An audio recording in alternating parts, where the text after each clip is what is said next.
Hello विद्यार्थियों, आज हम जो विषय पढ़ेंगे बीए प्रथम वर्ष फर्स्ट पेपर और सेकेंड यूनिट।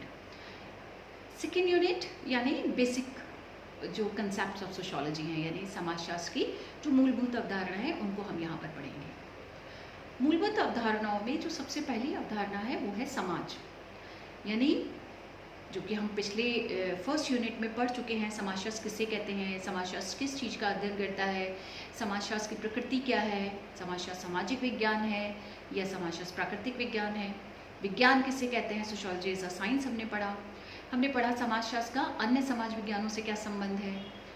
फिर हमने पढ़ा समाज शास्त्रीय परिप्रेक्ष्य क्या होते हैं, जिसमें हमने दो पर्सपेक्टिव पढ़े, एक ह्यूमनिस्टिक और एक साइंटिफिक। यानी ये दोनों दृष्टिकोण समाज में जिन भी चीज़ों का अध्ययन किया जाता है उसको किस नज़रिए से, किस दृष्टिकोण से देखते हैं और किस चीज़ पर फोकस करते हैं।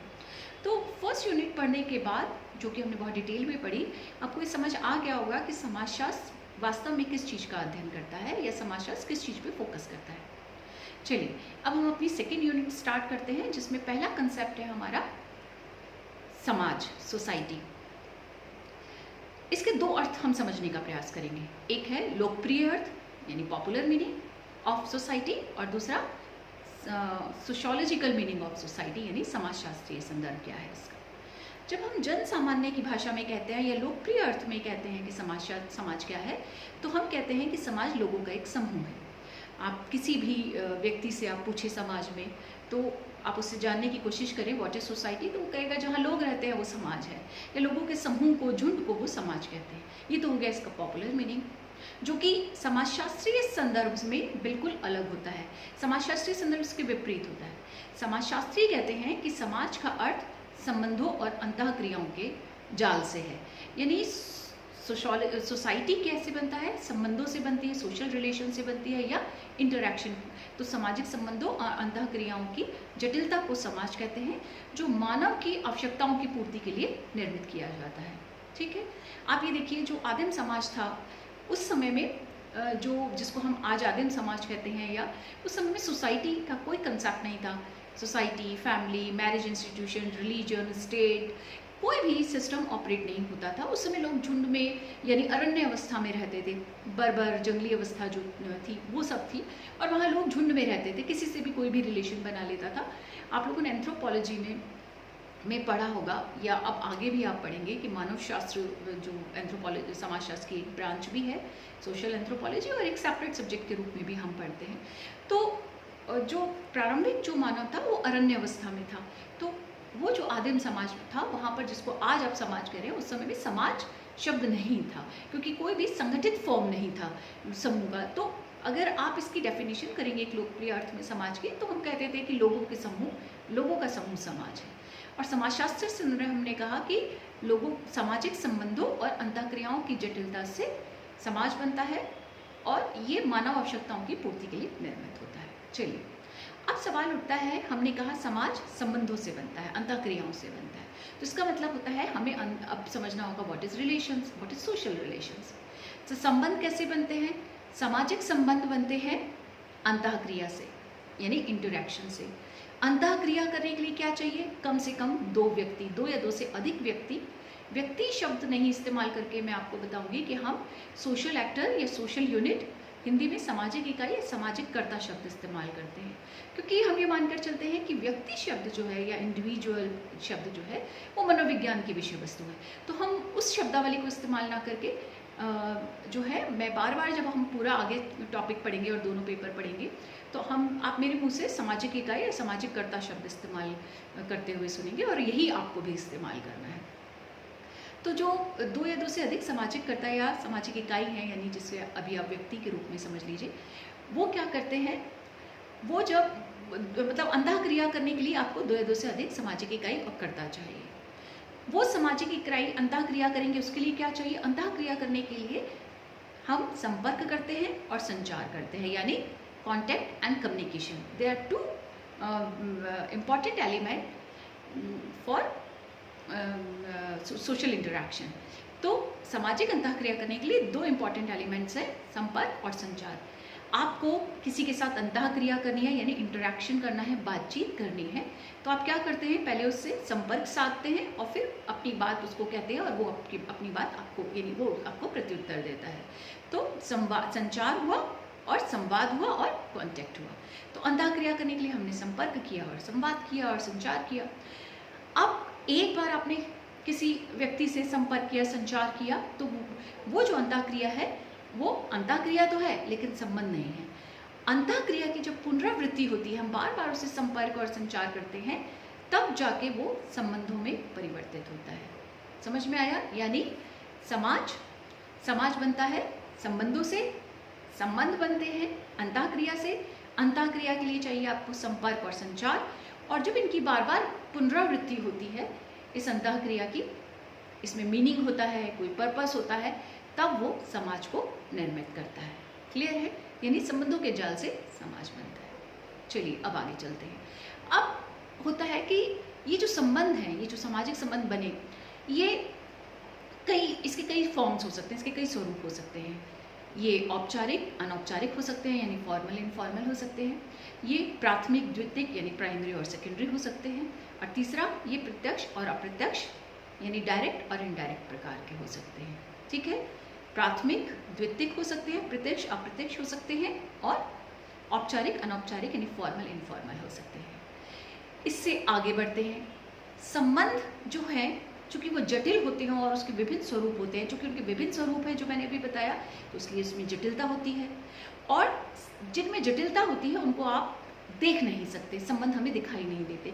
दो व्यक्तियों के, दो इकाइयों के मध्य क्या संबंध है आप अनुभव तो कर सकते हैं, लेकिन आपको दिखाई नहीं देती। कोई दो व्यक्ति जा रहे हैं सड़क के किनारे या कहीं खड़े हैं, कहीं बातचीत कर रहे हैं, तो आप देखकर नहीं बता सकते कि उनके बीच क्या संबंध है। तो संबंध अनुभव करने की चीज़ है, देखने की चीज़ नहीं है। और जो चीज़ दिखाई नहीं देती वो अमूर्त होती है। जब संबंध दिखाई नहीं देते यानी संबंध अमूर्त होते हैं, तो इसका क्या मतलब हुआ? इसका मतलब हुआ कि समाज भी अमूर्त होता है। Society is abstract. समाज अमूर्त होती है, एब्स्ट्रैक्ट होती है। और जो चीज़ अमूर्त होती है, दिखाई नहीं देती, वो कहाँ तक फैली है, उसका विस्तार कहाँ तक है आप नहीं देख सकते, उसकी गहराई नहीं नाप सकते। तो ना तो आप उसके विस्तार को, उसकी गहराई को नहीं नाप सकते। तो समाज जो होता है एक व्यापक अवधारणा है, यानी दिखाई ना देने के कारण आप ये भी नहीं बता सकते कि समाज कहाँ तक फैला है, उसका विस्तार कहाँ तक है। तो समाज एक व्यापक अवधारणा है, अमूर्त है, और समाज कहाँ तक फैला है ये हम नहीं पता लगा सकते। क्लियर है? अब देखिए, समाज जो होता है, संबंध जो होते हैं वो तीन स्वरूपों में हमारे सामने आते हैं। व्यक्ति व्यक्ति के बीच संबंध, व्यक्ति के समूह के साथ संबंध, और समूह के बीच संबंध। व्यक्ति व्यक्ति, व्यक्ति और समूह के बीच संबंध।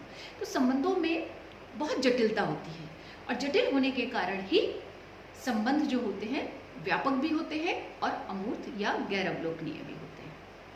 क्लियर है? मैं आशा करती हूँ कि यहाँ तक आपको समझ में आया होगा कि समाज क्या होता है। चलिए अब हम कुछ समाजशास्त्रों की परिभाषा के आधार पर इसे एक्सप्लेन करने की कोशिश करते हैं। जैसे बहुत सारी परिभाषाएं आपको किताबों में मिलेंगी, मेरे ख्याल 20, 30, 40, 50, शायद इसकी कोई लिमिट ही नहीं है। फिर भी जो बेसिक्स डेफिनेशंस हैं वो मैं आपके सामने रखती हूँ, जो मेरी दृष्टि में बहुत इंपॉर्टेंट है। जो सबसे बेसिक परिभाषा है वो सभी लोग जानते हैं और सभी किताबों में शायद पहली परिभाषा होती है कि मैकइवर और पेज की जो परिभाषा है, समाज सामाजिक संबंधों का जाल है। संबंधों का जाल है यानी societies a web of social relations. Second definition हम बात कर सकते हैं गिलिन एंड गिलिन की, जो कहते हैं कि समाज जो है सामाजिक अंतःक्रिया के विभिन्न स्वरूपों की जटिलता है। तो सामाजिक अंतःक्रिया जिसे मैंने आपको बताया अभी, उसके विभिन्न स्वरूप हैं। कौन कौन से? औपचारिक, अनौपचारिक, प्राथमिक, द्वितीयक, सेकेंड, प्रत्यक्ष, अप्रत्यक्ष। तो गिलिन एंड गिलिन कहते हैं कि सामाजिक अंतःक्रियाओं के विभिन्न स्वरूपों की जटिलता समाज है। अल्फ्रेड शुट्ज हैं, वो कहते हैं कि समाज क्या है? वस्तुपरक यथार्थ, ऑब्जेक्टिव रियलिटी। वस्तुपरक यथार्थ और विषयपरक अनुभवों, विषयपरक अनुभवों के मध्य की द्वंद्वात्मक एकता है। यानी society is a dialectical unity of between objective reality and subjective experiences. वस्तुपरक यथार्थ और विषयपरक अनुभवों की द्वंद्वात्मक एकता है ना। तो वो डायलेक्टिक्स की बात करते हैं, यानी दो विपरीत चीजें हैं, सब्जेक्टिविटी भी है और ऑब्जेक्टिविटी भी है। नेक्स्ट, और ये दोनों शब्द आप अच्छे से पहचानते हैं, सब्जेक्टिव और ऑब्जेक्टिव, क्योंकि जब हमने सोशियोलॉजी एज अ साइंस बात की थी तब हमने इसको बहुत अच्छे से डिस्कस किया था, what is subjectivity and what is objectivity. चलिए, पीटर बर्जर एक और समाजशास्त्री हैं जिन्होंने क्या कहा कि समाज मानव चेतना का स्वरूप है, human consciousness, it is a form of human consciousness, मानव चेतना के स्वरूप को उन्होंने समाज कह दिया। एक और डेफिनेशन हम ले लेते हैं सी राइट मिल्स की। सी राइट मिल्स कहते हैं, इनकी बहुत फेमस पुस्तक है जो अक्सर कई बार ऑब्जेक्टिव क्वेश्चंस में पूछी जाती है, सोशियोलॉजिकल इमेजिनेशन, समाजशास्त्रीय कल्पना। हिंदी नहीं करते लेकिन मैंने आपको उसका हिंदी मीनिंग बताया कि सोशियोलॉजिकल इमेजिनेशन। इनका मानना है कि समाज उन मानवीय अनुभवों का समन्वय है, कलेक्शन है, जिसे वे अपने आसपास के या निकट के परिवेश के आधार पर निर्मित और विकसित करते हैं। ठीक है, तो यानी मानवीय अनुभवों का समुच्चय है, हमारे जो एक्सपीरियंस है उनसे बनता है समाज, और वो हम अपने आसपास के निकट परिवेश से निर्मित और विकसित करते हैं। तो इस तरह आपने देखा, किसी ने कहा अंतः क्रियाओं की जटिलता है, किसी ने कहा मानव चेतना का स्वरूप है, किसी ने कहा वस्तुपरक क्या था और विषयपरक अनुभव हैं। तो इन सबको मिलाकर कहीं ना कहीं सब समाज को जो है संबंधों, अंतः क्रियाओं, प्रक्रियाओं, अनुभवों की जटिलता से निर्मित एक व्यवस्था मानते हैं। ठीक है, चलिए अब और आगे बढ़ते हैं। आगे अब देखिए कि आता है कि समाज की विशेषताएं।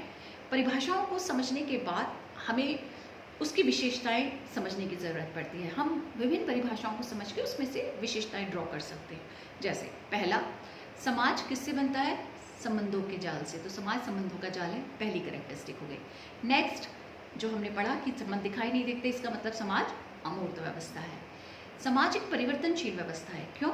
ये चेंजेबल सिस्टम है, क्योंकि संबंध बदलते रहते हैं, संबंधों से ही समाज बनता है, तो संबंध बदलते हैं तो समाज भी परिवर्तनशील व्यवस्था है। समाज में अभी हमने अल्फ्रेड चर्च को पढ़ा और उन्होंने डायलेक्टिक यूनिटी की बात की कि दो विपरीत विशेषताएं एक साथ रहती हैं। तो समाज में समानता भी है, भिन्नता भी है। ठीक है, समाज में संघर्ष भी है, सहयोग भी है। तो समाज में डायलेक्टिकल यूनिटी यानी द्वंद्वात्मक एकता, यानी दो विपरीत विशेषताएं एक साथ पाई जाती है, समानता, भिन्नता, सहयोग और संघर्ष। और समाज इन सभी के समन्वय से बनता है। ऐसा नहीं होता कि सिर्फ एक चीज पाई जाती है, दोनों ही चीजें समाज में पाई जाती है। नेक्स्ट है म्यूचुअल जो है रेसिप्रोसिटी होती है, यानी म्यूचुअल डिपेंडेंसी होती है, पारस्परिक निर्भरता होती है। इनमें समाज में जितनी भी संदर्भ हैं, एस्पेक्ट्स हैं, वो सब परस्पर निर्भर होते हैं, उनमें म्यूचुअल जो है डिपेंडेंसी होती है। समाज की एक और मूलभूत विशेषता है जो हमें पशु समाज से अलग करती है, दैट इज कल्चर। संस्कृति मानव समाज की सबसे अनमोल धरोहर है, हमें कहना चाहिए, क्योंकि संस्कृति मानव ने निर्मित की है। और संस्कृति में क्या आता है? क्रिएटिविटी। जब सृजनशीलता की हम बात करते हैं, और सृजनशीलता पशु जगत में नहीं होती, मानव जगत में होती है। इसीलिए संस्कृति का निर्माण केवल मानव समाज में होता है, पशु समाज में नहीं होता। तो एक संस्कृति ही एक मूलभूत तत्व है जिसके आधार पर हम मानव समाज और पशु समाज में अंतर करते हैं। और एक सबसे इंपॉर्टेंट एस्पेक्ट कि समाज जो है वो कभी समाप्त नहीं होता। आप समूह को समाप्त कर सकते हैं, आप कहते हैं कि समूह समाप्त हो जाते हैं, लेकिन समाज कभी समाप्त नहीं होते। समाज में निरंतरता रहती है, और जो चीज़ निरंतर बनी रहती है उसको आप कहते हैं ये एक प्रोसेस है, एक प्रक्रिया है। इसलिए हम कहते हैं समाज एक प्रक्रिया है। समाज कभी समाप्त नहीं होता, समाज हमेशा बदलता रहता है। उसकी सारी इकाइयाँ, उसकी यूनिट्स जो जिनसे वो निर्मित हुआ है, वो सब बदलते रहते हैं। सामाजिक संबंध बदलते रहते हैं, अंतःक्रिया बदलते रहते हैं, उनके स्वरूप बदलते रहते हैं, उनके एलिमेंट्स बदलते रहते हैं। समाज की जो संरचना है वो बदलती रहती है, समाज की व्यवस्था बदलती रहती है, फंक्शंस बदलते रहते हैं, लेकिन समाज कभी भी समाप्त नहीं होता, उसका कभी खंडन नहीं होता। ठीक है, तो एंड ऑफ सोसाइटी नहीं होता। समाज किसी न किसी फॉर्म में, उसका फॉर्म बदलता रह सकता है, लेकिन वो एक निरंतर चलने वाली प्रक्रिया है, इसलिए सामाजिक प्रक्रिया के रूप में है।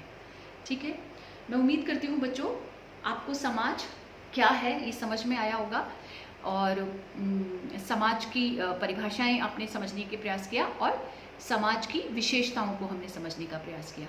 हम जो अब सेकेंड वीडियो में मिलेंगे तो उसमें हम समाज के प्रकार क्या है और एक समाज और समाज में क्या अंतर है, इसको जानने का प्रयास करेंगे। थैंक यू बच्चों।